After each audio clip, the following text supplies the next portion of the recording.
മുസ്ലിം league Mannarkkad വിജയാരവം സംഘടിപ്പിച്ചു. നിയോജകമണ്ഡലം കമ്മിറ്റിയുടെ നേതൃത്വത്തിൽ മണ്ഡലത്തിൽ വിജയിച്ച മുസ്ലിം ലീഗ് ജനപ്രതിനിധികളെ പങ്കെടുപ്പിച്ചുകൊണ്ടാണ് വിജയാരവം എന്ന പേരിൽ പരിപാടി സംഘടിപ്പിച്ചത്. മുസ്ലിം ലീഗ് സംസ്ഥാന സെക്രട്ടറിയും മണ്ണാർക്കാട് MLAയുമായ അഡ്വക്കേറ്റ് N. ഷംസുദ്ദീൻ ഉദ്ഘാടനം ചെയ്തു. നമ്മെ സംബന്ധിച്ചിടത്തോളം ഇത് വലിയ അഭിമാനത്തിന്റെ ഒരു സന്ദർഭമാണ്.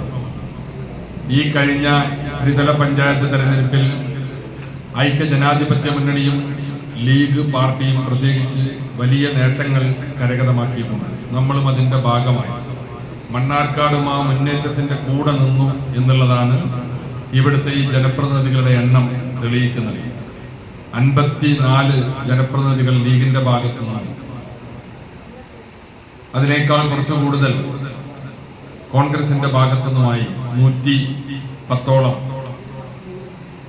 120ഓളം ജനപ്രതിനിധികൾ അട്ടപ്പാടി ഉൾപ്പെടെ UDFന്റേതായി ഇത്തവണ വിജയശ്രീലാളിതരായി കടന്നു വന്നിട്ടുണ്ട്. ഇവിടെ സൂചിപ്പിച്ച പോലെ ഈ തെരഞ്ഞെടുപ്പിലെ രാഷ്ട്രീയം വളരെ പ്രധാനമായിരുന്നു. നമ്മൾ ഈ തെരഞ്ഞെടുപ്പിന്റെ രാഷ്ട്രീയം, ഗവൺമെന്റിന്റെ ദുശ്ചെയ്തികൾ എല്ലാം കൃത്യമായി ഈ തെരഞ്ഞെടുപ്പിന്റെ വേളയിൽ ചർച്ച ചെയ്തു. മുസ്ലിം ലീഗ് ജില്ലാ പ്രസിഡന്റ് മരക്കാർ മാരായമംഗലം മുഖ്യപ്രഭാഷണം നടത്തി.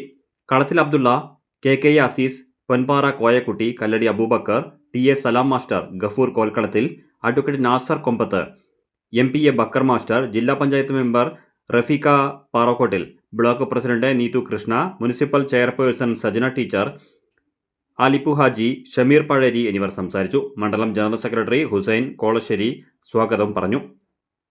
മണ്ഡലം പ്രസിഡന്റ് റഷീദ് അലയൻ അധ്യക്ഷത വഹിച്ച ചടങ്ങിൽ മജീദ് തെങ്കര നന്ദി പറഞ്ഞു.